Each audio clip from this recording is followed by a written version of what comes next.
Hello, and welcome back to Civic Concord, a podcast where we share information, highlight important topics, and hear directly from people involved in town government.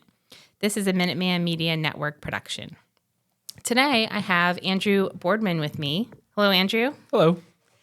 Andrew is a member of the Concord Planning Board, and we're going to be talking about Article 36, Joint Parking Zoning Amendment. But first, Andrew, can you tell us how long you've been on the planning board? I have been on the planning board for 5 years at this point, so I'm actually coming off after town meeting. Okay, so this is the end. My swan song, yes.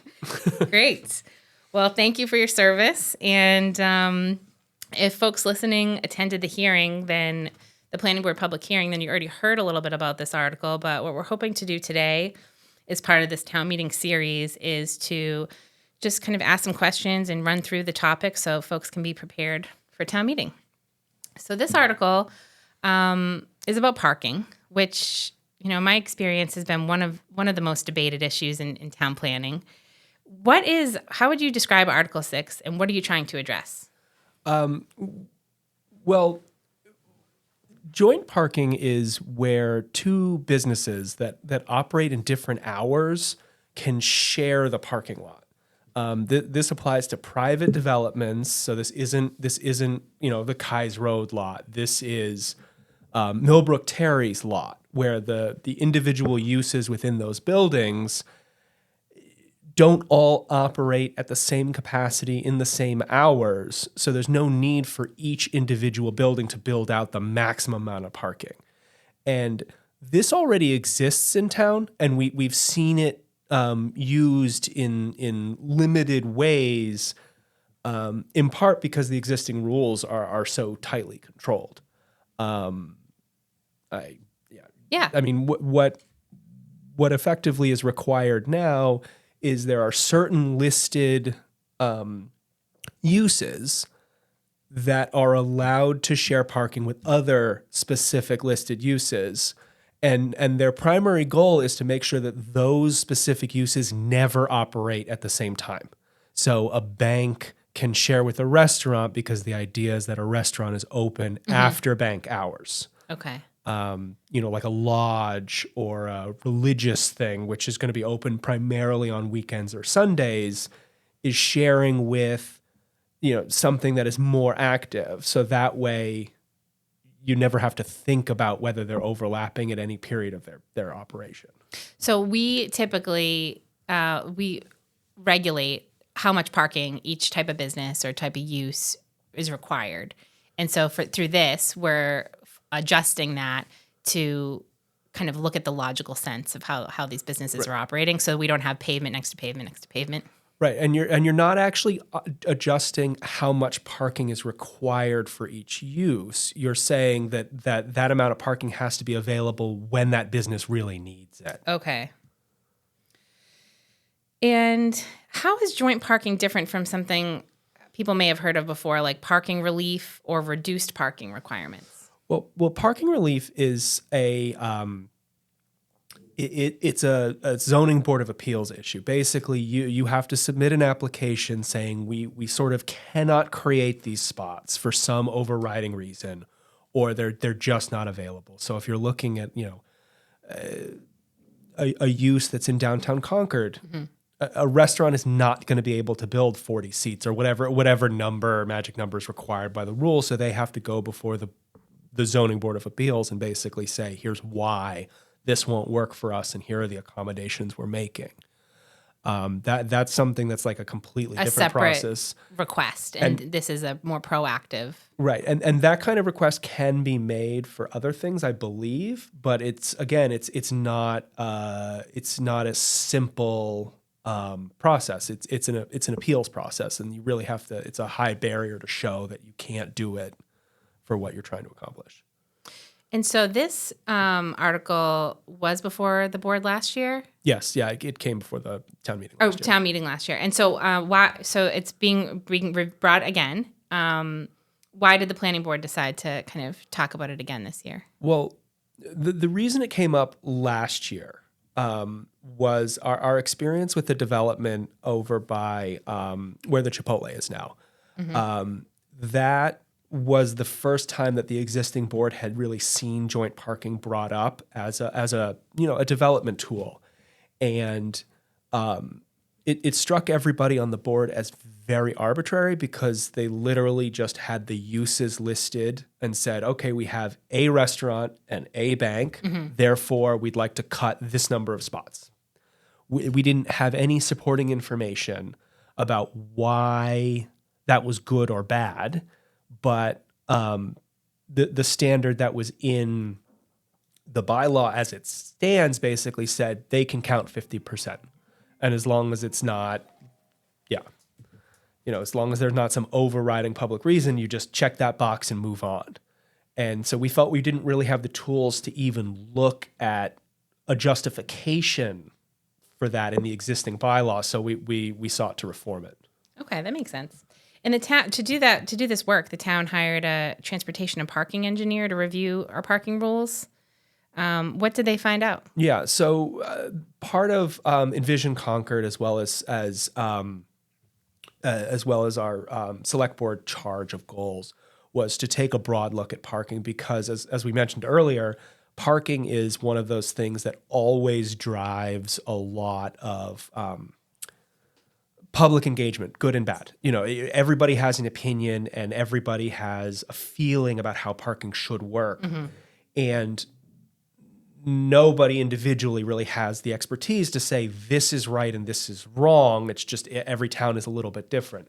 So we engaged a consultant to basically take a look at our rules and see where there were gaps and where there were ways we could make it better. Part of it was looking at all of those use codes that we discussed, where it was, a restaurant needs this many spots per table, fast service needs this, to see if there was anywhere to improve. And the review showed that it was actually fairly consistent with industry standards as well as neighboring communities. So it's basically sort of New England standard, whatever you would call it. But the one significant gap was in joint parking, that our rules were very restrictive. The proposal introduces something called an hour-by-hour analysis. Can you explain what that means? Yeah, so the hour-by-hour analysis is that tool we were looking for to really be able to measure whether the proposed parking was adequate for what they're asking for. So an hour-by-hour analysis basically says, okay, instead of saying globally, this type of store needs this many spots, it looks to see, that it may need that many spots at its peak hours, but an hour by hour analysis will tell you based on the best available industry standards, it does need that many spots, but only for 3 hours on Saturday. And, for 4 hours on Tuesday, it could do with 10 less spots. And 4 hours, so it really gives you that, hour by hour, you're going to have 2 cars for this, 3 cars for that. And you can really mesh the different uses at the site to make sure that the number of spots that are really proposed actually match what's going to be used. Yeah, that makes sense. And, I think there are a lot of impacts to building parking that isn't actually needed. I mean, from, stormwater impacts, having additional impervious surface, development costs. Has that been a factor as we're looking to, adjust the framework? Well, from the planning board perspective, I can say that the change in development cost wasn't something we were really considering. Okay. It was primarily that environmental impact. The idea being that you're really making people only pave what they have to. Because when you look at sites and these kind of things, a lot of the new emphasis has been on stormwater. There's also, lighting that needs to happen for all of these sites where, it's encroachment on natural spaces occurs where you're building extra spots that drift further and further from the use that you would like. When you make an ocean of parking that you're not going to use, it has an impact. And we understand that there's a perception that we're making it easier for development, or making it cheaper for development. But the marginal cost of more parking when they've already got all the heavy equipment in place. They're already scheduling deliveries for all that stuff, putting in lighting, and all. The marginal difference of the cost on the developer isn't going to make or break a project, but it could make or break that stream that's next to the property, or that habitat that was decent for whatever animal is now extremely marginal, and that's really what the emphasis is on. That's helpful. I think sometimes when we're talking about what's changing or what's being considered to change, it's helpful to talk about what's not changing, so that there's still a lot of kind of safeguards in place here. And I think when people hear parking reform, they might worry that other parking requirements are being eliminated, or there might be a real change in their experience. Can you speak to that? Yeah. So one thing that's important that we need to be clear isn't changing is where there's an identified problem, where something is approved and it says, that these businesses can share this amount of parking, and it's been identified that it's not working. There are too many people looking for spots in there. It's the traffic spilling out onto the road, those safety issues. The building inspector can propose, and the process is spelled out in the existing rules, and you can go take a look if you're really concerned. But it becomes a public hearing with the planning board that's noticed, that we then discuss whether revocation is appropriate. And those buildings they're going to have to make adjustments, whether it's pulling out tables in restaurants or reducing square footage for some use. So that exists right now. One, I guess, positive change is we'll actually have information about how that works. Another change is the existing rules do require an agreement between the parties, but where there's a change in use, it currently only requires them to basically say, yes, that agreement is still in place, with no particular evidence required saying like, yes, the new operator of that business is a signer on that agreement, and there's an enforceable right against them. Right now, it's just kind of a salute it, and we've acknowledged that we're supposed to adhere to those standards, but it's not written down in any particular way. So we've made that requirement more robust. Oh, okay. Yeah. And so you mentioned the Chipotle project. I think it's also known as the old Paparazzi. Old Paparazzi. Thank you. It's the official name. The official name, the Old Paparazzi. Yeah. And so that new development in or kind of redone development in Concord, this was not in place, right? Right. So can you say what would have made a difference if this was in place? So there was some joint parking utilized on the site because there was a bank and a restaurant. But what we noticed about the way that development took shape, and what we can see now is sort of the what might have been, where we have there obviously there's plenty of land for them to put that parking in, but as that parking drifted back towards the acid bed river, you're paving more and more towards the river. The lighting gets deeper and deeper towards the river, even though it still meets the standards. It's still getting closer, but where you have businesses that have different business models. Chipotle doesn't operate. I mean, their hours overlap with Starbucks, but Starbucks' busier hours are likely in the morning versus Chipotle, which opens later in the day, and its busier hours are probably evening. And where there is the availability of a parking study or some tool to say, these businesses, though they are open the same hours, they don't have the same, impact for the number of people parking there during the day. So therefore they can share some parking. And you probably could have reduced the amount of parking that site. And a lot of people don't, a a lot of people might see that site and say, excuse me, the parking lot's full. The parking lot in front of the store is largely has high turnover. But there's a lot behind. Well, there's a lot behind and on both sides of the building that like are slightly less convenient for where you might be wanting to go. But there's dozens of unoccupied spots all the time. Yeah, that's helpful because I think when people are thinking of that site, they might just think of the front and say, "Well, it's full. It's pretty full." Yeah. But it's a good point that there's additional parking that you might not kind of realize if you. Yeah, and if you've never been behind the building, I never have. It goes back a bit too. Okay, good to know.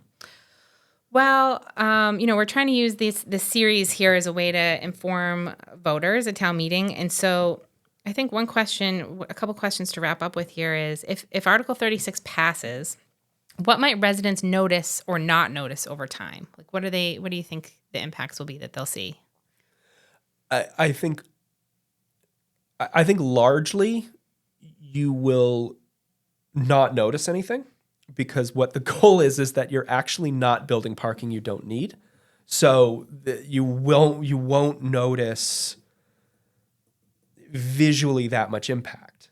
But you might notice, and this is not to pick on any particular development, but where you see Millbrook Terry, which is where I think it's a Walgreens now, and the Concord Market, in order to build what they wanted to build, that market, they had to build a large deck over a wetland. And they had to go through that entire process, which was, it was expensive and it was time consuming, but it's also mostly empty all the time. And so I think what you would notice is things like that not happening. With newer developments, because you don't need to put in that extra 50, 70, 100 parking spaces in these kind of developments, because you're able to right-size the parking more appropriately. Okay, great. And final comments here. What do you hope voters understand about this article before town meeting? I think the biggest emphasis is that this type of parking, I don't want to use the word relief, but this type of adjustment, this type of parking adjustment exists now. There are rules in place that certain uses can take advantage of it, and what this does is it makes it better. Mm-hmm. So instead of being stuck with whatever is on the list, whatever was on the list that the planning board and the town decided, and I don't know the exact year, but you can throw in 1975 or 1980 was the right way to do it. Doesn't mean it's the only way to do it or the best way to do it. And we've seen where there are, we've seen where it falls short. And this is really just an effort to improve what is already there so that it's the best tool for the town going forward. And looking at uses that are different now. Right. It's like, how do you... Yeah. And really taking into account how businesses operate. Great. As opposed to just whatever someone decided in the past. Yeah, that makes sense. Great. Well, thank you so much for your time, and I hope that folks attend our town meeting this spring and learn more about this in the briefing book. Watch the public hearing, which is on our Minuteman Media Network YouTube, if you want to hear some of the questions from the community that attended. And I think that's it. Thank you very much. Thanks for having me.